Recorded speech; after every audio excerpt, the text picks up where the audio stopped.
Kunning muhim va dolzarb yangiliklari bilan dunyo yangiliklari o'z ishini boshladi.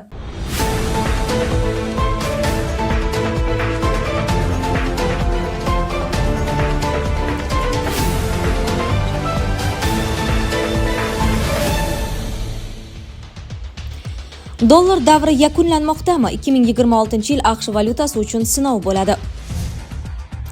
Donald Trump e'lon qildi, AQSh dengiz kuchlari yangi davrga kirmoqda. Rossiya Starlink sun'iy yo'ldoshlarini yo'q qiluvchi yangi qurol ustida ishlamoqda. NATO razvedkasi. To'qayevning so'zlari, Putinning ohangi, diplomatik bayonotlar ortidagi haqiqat. Xitoy sukutda qolmoqda, raketalari gapirmoqda. Pentagon nimalarni ochdi? Yaponiyaning yadro quroliga ega bo'lishi insoniyat uchun ofat keltiradi. Shimoliy Koreya. Vladimir Zelenskiy yangi chiziq chizdi. Endi navbat Xitoy fuqarolarigami? Erkaklar orasida eng ko'p tavsiya qilinayotgan vosita Prostamix. 40 mingdan ortiq erkak sinab ko'rdi va natijadan rozi. Quvvatni qaytaradi, charchoqni kamaytiradi, ishonchni mustahkamlaydi. Ta'siri birinchi kursdayoq. Yangi yil aksiyasi, sanatoriya yo'llanmasi va 3 ta smartfon yutib olish imkoniyati. Telefon 55 513 99 99. Hozirgi buyurtma bering. Dollar davri yakunlanmoqdami? 2026-yil AQSh valyutasi uchun sinov bo'ladi. 2025-yil dollar uchun murakkab kechdi va investorlarning ko'pchiligi 2026-yilda AQSh valyutasi yanada zaiflashishini kutmoqda. Pastlashga global iqtisodiy o'sishning tezlashishi hamda AQSh federal zaxira tizimi tomonidan foiz stavkalarining pasaytirilishi sabab bo'lishi mumkin. Markaziy banklar siyosatidagi tafovutlar ham dollarga bosim o'tkazishi ehtimoli bor. Yevropa markaziy banki esa stavkalarni hozirgi darajada saqlab qolishi kutilmoqda. Shu bilan birga qisqa muddatda sun'iy intellektga bo'lgan qiziqish va AQSh iqtisodiyotining o'sishi dollarning vaqtincha mustahkamlanishiga olib kelishi mumkin. AQSh dollar uchun yil oxiri nisbatan barqarorlashuv belgilari bilan yakunlanmoqda. Biroq aksariyat investorlar 2026-yilda u global iqtisodiy o'sish va federal zaxira tizimining yumshoq pul kredit siyosati fonida zaiflashishida davom etishini prognoz qilmoqda. Joriy yilda dollar asosiy valyutalar savatiga nisbatan 9% ga qadrsizlandi. Bu so'nggi 8 yildagi eng yomon natija bo'ldi. Bunga federal zaxira tizimi stavkalari pasaytirilishi haqidagi kuchlar, boshqa yirik valyutalar bilan foiz stavkalari farqining qisqarishi, shuningdek, AQSh byudjet tanqisligi va siyosiy beqarorlikka oid xavotirlar ta'sir ko'rsatdi. Odatda zaxira tizimi tomonidan foiz stavkalarining pasaytirilishi dollarning qadrsizlanishiga olib keladi.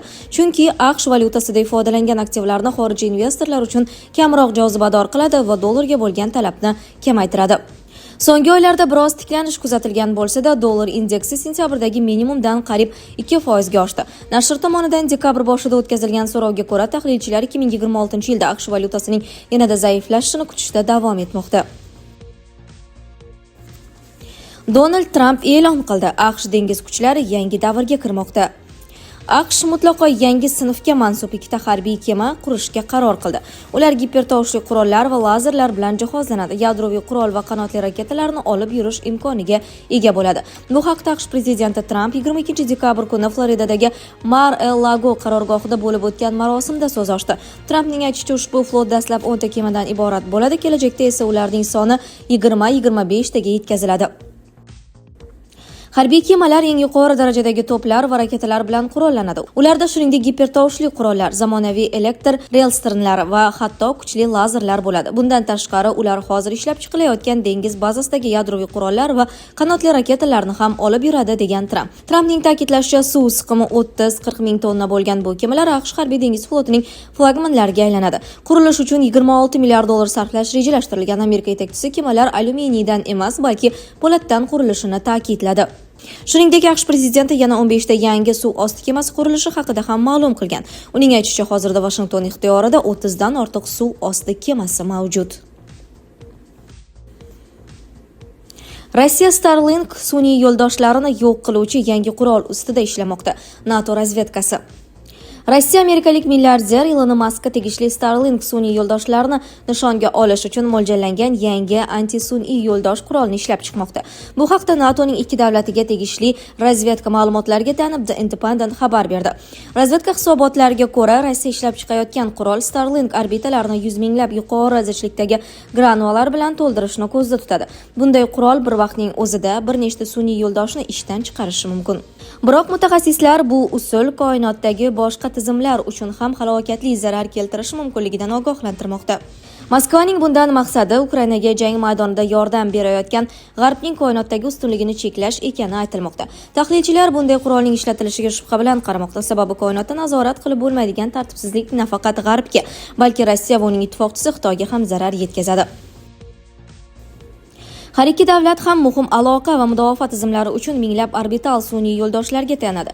Ushbu xavflar va koinotdagi o'z tizimlariga yetishi mumkin bo'lgan zarar Moskvani bunday qurolni qo'llashdan to'xtatib turuvchi asosiy omil bo'lishi mumkin. Razvedka ma'lumotlariga ko'ra, Rossiya Starlinkni o'ziga nisbatan jiddiy tahdid deb biladi. Rossiya Ukraina urushi deyarli 4 yildan beri davom etar ekan. Starlinkning yuqori tezlikdagi interneti Ukraina harbiylari uchun aloqa nishonlarini aniqlash va boshqa hayotiy zaruriy vazifalarda hal qiluvchi rol o'ynamoqda.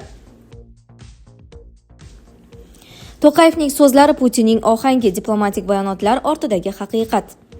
Qozog'iston prezidenti Qosim-Jo'mart To'qayev mustaqil davlatlar hamdo'stligi rahbarlarining norasmiy yig'ilishi doirasida Sankt-Peterburg shahrida Rossiya prezidenti Putin bilan uchrashuv o'tkazdi. Bu yerda Yangi yil arafasidagi an'anaviy Peterburg uchrashuvlari doirasidagi tashrifimiz dasturi mutlaqo puxta o'ylangan va sermazmun bo'ldi.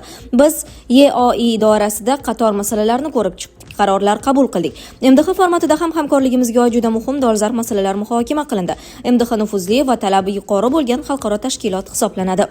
Ikki tomonlama hamkorlikka kelsak, joriy yil shubhasiz muvaffaqiyatli bo'ldi. Aytish mumkinki, ikki tomonlama munosabatlar izchil rivojlandi. 12 noyabr kuni Rossiyaga amalga oshirgan davlat tashrifim to'liq muvaffaqiyat bilan yakunlandi. Ushbu tashrif davomida ko'rsatilgan samimiy qabul uchun sizga minnatdorlik bildiraman. Qozog'iston uchun strategik sheriklik va ittifoqchilik doirasidagi hamkorlik so'zsiz ustuvor yo'nalishdir. Biz Qozog'iston va Rossiya fuqarolarining kundalik hayotiga daxldor barcha masalalarda birga bo'lishimiz kerak. Chunki bu hamkorlik va strategik sheriklikni rivojlantirishga qaratilgan ishlarimiz mamlakatlarimiz xalqlarining tub manfaatlariga to'liq mos keladi, deydi Qozog'iston rahbari. Vladimir Putin ham MDH davlatlari rahbarlari uchrashuvi yakunlari haqida fikr bildirgan. Kecha va bugun bu yerda birgalikda ishladik. Bugun esa yarim kun davomida norasmiy muloqot chog'ida KXSHT, MDH doirasidagi ishlarimiz, shuningdek ikki tomonlama masalalar yuzasidan gaplashish imkoniga ega bo'ldik. Siz bilan alohida uchrashib, Qozog'iston va Rossiya o'rtasidagi ikki tomonlama aloqalarni rivojlantirish uchun siz ham, men ham ustuvor deb biladigan masalalarni muhokama qilish imkoniyatidan juda mamnunman. Umuman olganda, mening nazarimda vaziyat deyarli barcha yo'nalishlar bo'yicha ijobiy rivojlanmoqda. Bizda birorta ham bahsli yoki murakkab masala yo'q, deydi Rossiya prezidenti. Xitoy sukutda qolmoqda, raketalar gapirmoqda. Pentagon nimalarni ochdi?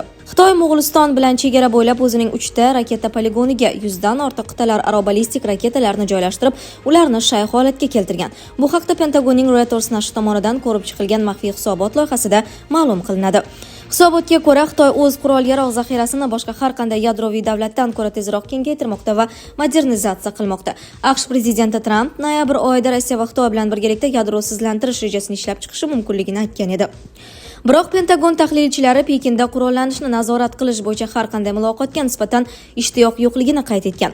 Pentagon ilgari Xitoyning bu kabi poligonlari mavjudligini tasdiqlagan bo'lsa-da, ularga o'rnatilgan raketalar sonini ilk marta ochiqlamoqda. Hisobotda keltirilgan statistikada qayd etilishicha, 2024-yil holatiga ko'ra, Xitoyning yadroviy kalaklari zaxirasi 600 dan biroz ko'proqni tashkil qilgan. 2030-yilga borib esa Xitoy o'z arsenaldagi kalaklar sonini 1000 dan oshirishni maqsad qilgan. Yaponiyaning yadro quroliga ega bo'lishi insoniyat uchun ofat keltiradi. Shimoliy Koreya. Shimoliy Koreya Yaponiyaning yadroviy qurolga ega bo'lishga intilishlarini insoniyat uchun ulkan ofat deb atadi va har qanday yo'l bilan bo'lsa-da buning oldini olishga chaqirdi. Bu haqda KXDR Tashqi ishlar vazirligi qoshidagi Yaponiya tadqiqotlari instituti direktori bayonotiga tayanib The Independent xabar berdi. Yaponiya qizil chiziqdan o'tmoqda. Pxenyan rasmiylarining ushbu keskin munosabati Yaponiya bosh vaziri mahkamasi mulozimlaridan birining Tokioning yadroviy maqomi haqidagi gaplaridan so'ng yangramoqda. Bundan oldin Kyodo News agentligi yapon rasmiysining "O'ylashimcha biz yadroviy qurolga ega bo'lishimiz lozim" degan gapini iqtibos keltirgan edi. KXDR Tashqi ishlar vazirligi vakilining ta'kidlashicha, Tokio yadroviy qurolga ega bo'lmaslik tamoyillarini qayta ko'rib chiqish orqali o'zining haqiqiy niyatini oshkor qilgan. Bu shunchaki yanglish gap yoki mulohasiz da'vo emas, balki Yaponiyaning yadroviy qurollanish borasidagi ko'p yillik orzusining yaqqol ifodasidir. Zelenskiy yangi chiziq chizdi. Endi navbat Xitoy fuqarolarigami?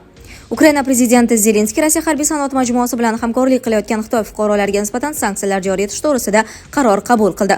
Ma'lumotlarga ko'ra, cheklov choralari yil oxirigacha kuchga kiradi. Sanksiyalar Rossiyaning Ukrainadagi maxsus harbiy operatsiyasini qo'llab-quvvatlayotgan, shuningdek, Rossiya ta'sirini ommaviy axborot vositalari orqali targ'ib qilayotgan shaxslarga nisbatan qo'llaniladi. Bundan tashqari, o'z kasbiy faoliyati yoki sportdagi obro'sidan Rossiya tajovuzini ulug'lash maqsadida foydalangan shaxslarga ham cheklovlar tatbiq etilishi qayd etilgan. Eslatib o'tamiz, noyabr oyining oxirlarida Vladimir Zelenskiy Rossiyaga qarshi navbatdagi sanksiyalar paketini e'lon qilgan edi. O'shanda Ukraina Rossiya neft kompaniyalariga nisbatan AQSh bilan muvofiqlashtirilgan sanksiyalarni joriy etgani ma'lum qilingan. Sizlarga yetkazmoqchi bo'lganlarimiz shulardan iborat edi. Dunyo yangiliklaridan uzoqlashmang.